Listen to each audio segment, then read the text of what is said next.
Hi friends, எல்லாருக்கும் வணக்கம். இன்றைக்கி நம்ம வீடியோவில் என்ன பார்க்க போகிறோம்னா சிம்பிள் டெம்பிள் விலாக் தான் பார்க்க போகிறோம். இந்த விலாக் வந்து நான் எப்போ ஷூட் பண்ணேன்னா லாஸ்ட் சண்டே வந்து ஷூட் பண்ணியிருந்தேன். ஸோ ஆடி மந்த் அப்படிங்கிறதுனால நிறைய கோயிலுங்களில் விசேஷமாக இருக்கும். ஸோ சரி நம்ம ஃபஸ்ட்டு வந்து நம்ம குலதெய்வ கோயிலுக்கு போயிட்டு நம்ம அர்ச்சனை பண்ணிட்டு வரலாம் அப்படின்னு சொல்லிட்டு பிளான் பண்ணி நாங்கள் போயிருந்தோம். இந்த கோயில் வந்து எங்கே இருக்குது அப்படின்னா மரக்காணம் போகிற ரூட்டில் சீக்கிராங்குப்பம் பக்கத்தில் பச்சையம்மன் கோயில் அங்கே தான் அமைஞ்சிருக்கு அந்த டெம்பிள். ஸோ இதுதான் எங்களுடைய குலதெய்வ கோயில். இந்த கோயிலுக்கு தான் நாங்கள் போயிட்டுருக்கோம். போகிற வழியிலே பார்த்திங்கன்னா ரொம்ப அழகாக இருக்கும்.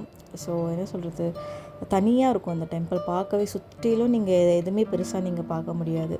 ஏரி பக்கத்துலேயே வந்து அமைஞ்சிருக்கிறதுனால நல்ல காற்றோட்டம், நல்ல ஒரு மைண்டுக்கே ரொம்ப ரிலாக்ஸிங்காக இருக்கும். ஸோ எப்போல்லாம் நாங்கள் எங்களுக்கு ஃப்ரீ டைமு இந்த மாதிரி எங்களுக்கு ஏதாவது போகணும் டக்குன்னு நாங்கள் முடிவு பண்ணோம் அப்படின்னா நாங்கள் கிளம்பி போயிடுவோம். ஸோ அதுதான் நீங்கள் இப்போ பார்த்துட்ருக்கீங்க.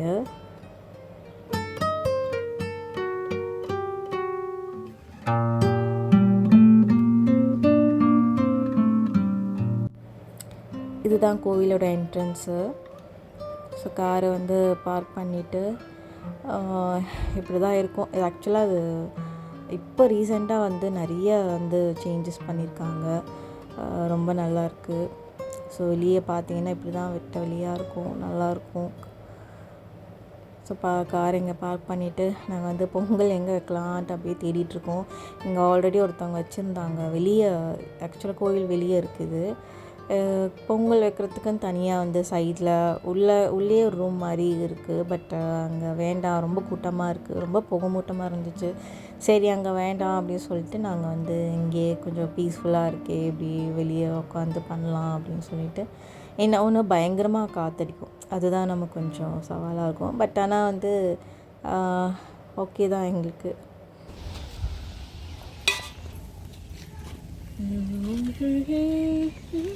இந்த பக்கம் இந்த பக்கம் இது இதா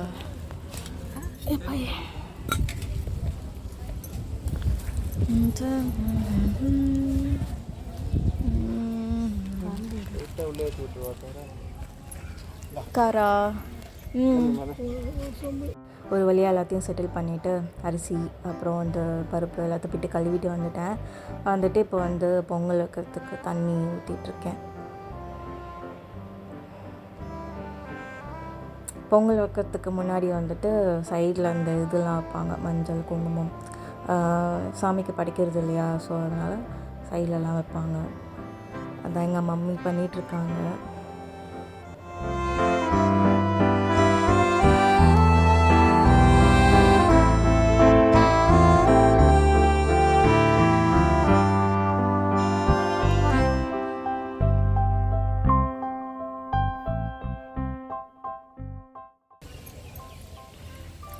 எல்லாரும் உள்ள வைக்கிறாங்களா? அந்த பக்கம் கூட்டமாக இருக்குல்ல, அங்கே வைக்கிறாங்க. வைக்கிறாங்க. முன்னாடி வரணும்.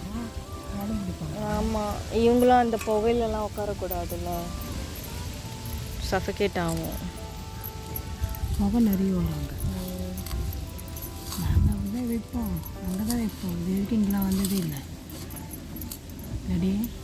ஓகே, புதுசாக ட்ரை பண்ணணும். நல்ல காற்று, வேப்ப மரம். இந்த மரத்தில் வேரெல்லாம் பாருமா, அப்படியே 2 மரமாக இருக்குமா, தெரியுதா? பூசை மரம், வேப்பலை மரம், 2 மரம் ஜாயிண்டாக இருக்கு பாரு.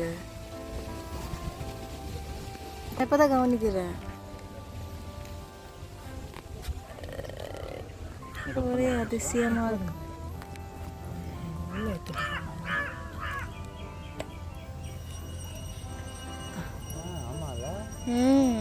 நான் இப்போ தான் கவனிக்கிறேன். அதில் யாரோ கயிறுலாம் கட்டியிருக்காங்க. திருப்பதி அப்படியே சுற்றுடி.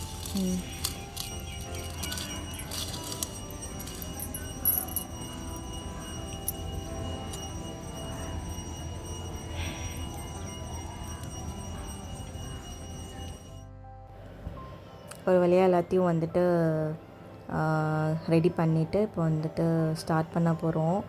ஸோ கற்பூரம் ஏற்றி இப்போ வந்து ஸ்டார்ட் பண்ண போகிறோம்.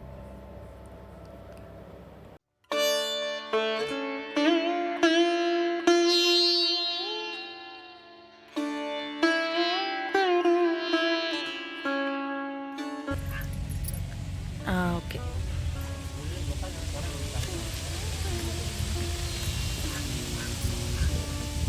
எரியுது உள்ள எரியுது எரியுது. ஓகே, நல்லா எரியுது.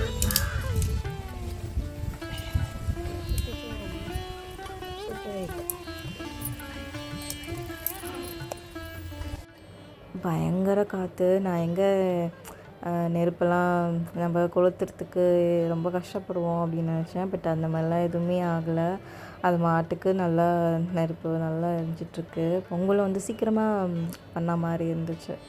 ஸோ மேலே அந்த தூசி எல்லாம் விழும், தட்டு போட்டு மூட மாட்டாங்க. ஸோ அதனால் அந்த மேலே இருக்க அந்த லேயர்ஸு ஃபுல்லாக அந்த இதெல்லாம் வந்து எடுத்து வெளியே போட்டுட்டு இருந்தோம்.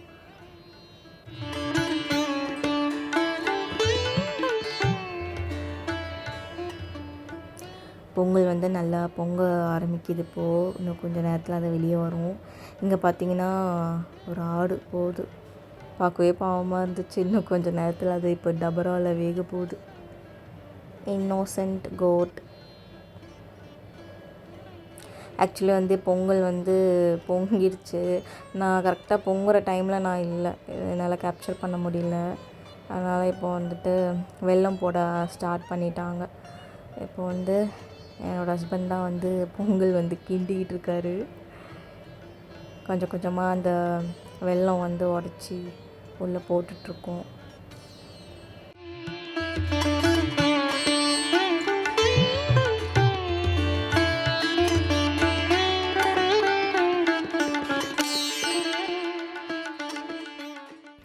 வீட்லேயே வந்துட்டு முந்திரி, ஏலக்காய் இதெல்லாம் வந்து நெய்யில் போட்டு நல்லா வறுத்து எடுத்துகிட்டு வந்துட்டோம். ஸோ இங்கே வந்து பண்ண முடியாதுல்ல, அதனால் வீட்டிலே எல்லாத்தையும் பண்ணி எடுத்துகிட்டு வந்துட்டோம். ஸோ இதில் போட்டு நல்லா கிண்ட வேண்டியதான். நல்லா எம்மியாக இருந்துச்சு பொங்கல். பொங்கல் வந்து நம்ம எப்பயாவது தான் செய்வோம். இந்த மாதிரி விசேஷ நாள், பண்டிகை நாளுங்க அந்த மாதிரி தான் செய்வோம். ஸோ அடிக்கடி செய்ய மாட்டோம்ல, அதனால் எப்பவுமே வந்து பொங்கல் வந்து சக்கரை பொங்கல் வந்து எப்பவுமே வந்து ஸ்பெஷல் தான். அவ்வளோதான், இப்போ பொங்கல் வந்து முடிஞ்சிடுச்சு. எங்கள் அம்மா வந்து அந்த சைடில் இருக்க அந்த கறியெல்லாம் வந்து க்ளீன் பண்ணிகிட்ருக்காங்க. நியூஸ் பேப்பர் வச்சு தேய்ச்சாலே லேசாக போயிடும். ஸோ மறுபடியும் வந்து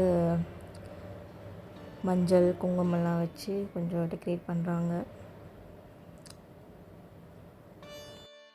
ஸோ எல்லா வேலையும் முடிச்சுட்டு இப்போ வந்து கோயிலுக்கு போயிட்டு ஒரு சாமிக்கும் வந்து செய்முறை எல்லாத்தையும் செய்ய ஆரம்பிச்சிட்டோம். இது வெளியே அந்த என்ட்ரன்ஸ்லேயே வந்து நாகாத்தம்மன் இருப்பாங்க. ஸோ போனோடனே அவங்களுக்கு வந்து ஆரம்பிச்சிட்டோம். அந்த வெளியெல்லாம் பார்த்திங்கன்னா நிறைய இந்த மஞ்சள் குங்குமம்லாம் இருந்துச்சு. என்னால் முடிஞ்ச வரைக்கும் நான் கொஞ்சம் அப்படி க்ளீன் பண்ணிவிட்டு நான் கொஞ்சம் எல்லாத்துக்கும் வந்து வச்சு விட்டேன். ஸோ பூ, வெத்தலைப்பாக்கு, கற்பூரம் எல்லாத்தையும் சாமிக்கு வந்து படைச்சிட்டு பால், முட்டை எல்லாமே எப்பயுமே நாங்கள் வந்தால் செய்வோம். ஸோ அதெல்லாம் பண்ணிவிட்டு எல்லாருக்கும் சேர்த்து தான் நான் ப்ரே பண்ணியிருக்கேன். எல்லோரும் நல்லா இருக்கணும், எல்லோரும் நோய் நொடி இல்லாமல் நல்லா இருக்கணும். அது நோய் நொடி இல்லாமல் இருந்தாலே போதும், நமக்கு எல்லா எனர்ஜியுமே நமக்கு வந்துடும். அதனால் பார்க்குற எல்லா வியூவர்ஸ்க்குமே வந்து எந்த நோய் நொடி இல்லாமல் நீங்கள் விருப்பப்படுறது எல்லாமே சீக்கிரத்தில் நிறைவேறணும் அப்படின்னு கடவுள்கிட்ட பிரார்த்தனை வச்சுருக்கேன். ஸோ வாங்க நம்ம அடுத்து என்னென்னலாம் பண்ணுறோம் அப்படிங்கிறத உங்களுக்கு காட்டுறேன்.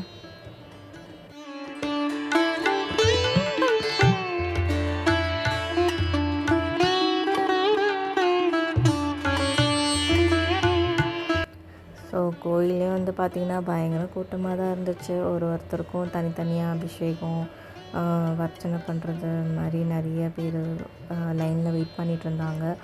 நான் ஒன்று ஒன்றா எல்லாத்தையும் வந்து சும்மா அப்படியே பார்த்துட்டு கோயில் சுற்றி வந்துட்டு வீடியோஸு அது இதுன்னு எடுத்துகிட்டு இருந்தேன். ஸோ எங்கள் வீட்டில் எல்லாத்தையும் வந்து ரெடி பண்ணி ஒரு தாம்பூல் தட்டில் ரெடி பண்ணி வச்சிட்ருக்காங்க.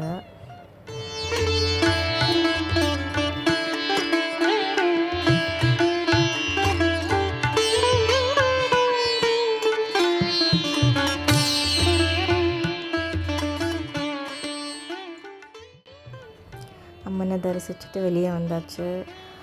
இங்கே வெளியே வந்து ஐயனார் சாமி, இவருக்கு வந்து பூஜைலாம் பண்ணிவிட்டு அதுக்கப்புறம் கோயிலெல்லாம் சுற்றி பார்த்துட்டு கொஞ்சம் நேரம் பொங்கல்லாம் கொஞ்சம் பேருக்கு கொடுத்துட்டு அதெல்லாம் வீடியோ எடுக்க முடியல. ஸோ அவ்வளோதான். இன்றைக்கி நாள் வந்து பார்த்திங்கன்னா கொஞ்சம் ஃபாஸ்ட்டாக போயிடுச்சு. எனக்கு டக்கு டக்குன்னு முடிஞ்ச மாதிரி இருந்துச்சு. ஸோ வீட்டுக்கு திரும்ப வந்தாச்சு. வர வழியில் பார்த்திங்கன்னா எனக்கு பிடிச்ச இந்த ப்ளம் ஃப்ரூட், இந்த மலை பிரதேசத்தில் வளர அந்த ஃப்ரூட்ஸ்லாம் வெளியே விற்றுட்டு இருந்தாங்க. நம்ம மூணார்லேயே வாங்க முடியல, அட்லீஸ்ட் நம்ம எங்கேயாச்சும் வாங்கலாம் அப்படின்னு சொல்லிட்டு ப்ளம் மட்டும் வாங்கிட்டு அப்படியே வீட்டுக்கு கிளம்பியாச்சு. வீட்டுக்கு போனதும் மறுபடியும் சமைக்கணும் மதியானம் இதுக்கு. ஏன்னா காலையில் நாங்கள் ஃபாஸ்டிங்கில் இருந்தோம், அதனால் மதியானம் பொங்கல் மட்டும்தான் சாப்பிட்டுட்டு ஸோ மதியானத்துக்கு வந்து ப்ரான் ஃப்ரையும் சிக்கன் சீரக சம்பா பிரியாணி பண்ணலாம் அப்படின்னு சொல்லிட்டு பண்ணிகிட்ருக்கேன். அதோட ரெசிபி கூட நான் முன்னாடி இருக்க விலாகில் இருக்கும், நான் லிங்க் கொடுக்குறேன், நீங்கள் செக் பண்ணி பாருங்கள். ஸோ பிரியாணி வந்து ரெடி ஆயிடுச்சு. ஸோ இதுதான் வந்து என்னுடைய ஸ்பெஷல் சிக்கன் சீரக சம்பா பிரியாணி. ஸோ இப்போ நான் இந்த சீரக சம்பா ரைஸில் ரொம்ப அடிக்ட் ஆகிட்டேன். என்னோட வீடியோ முடிஞ்சு போயிடுச்சு. ஸோ நெக்ஸ்ட் வீடியோவில் நான் உங்களை மீட் பண்ணுறேன். So thank you.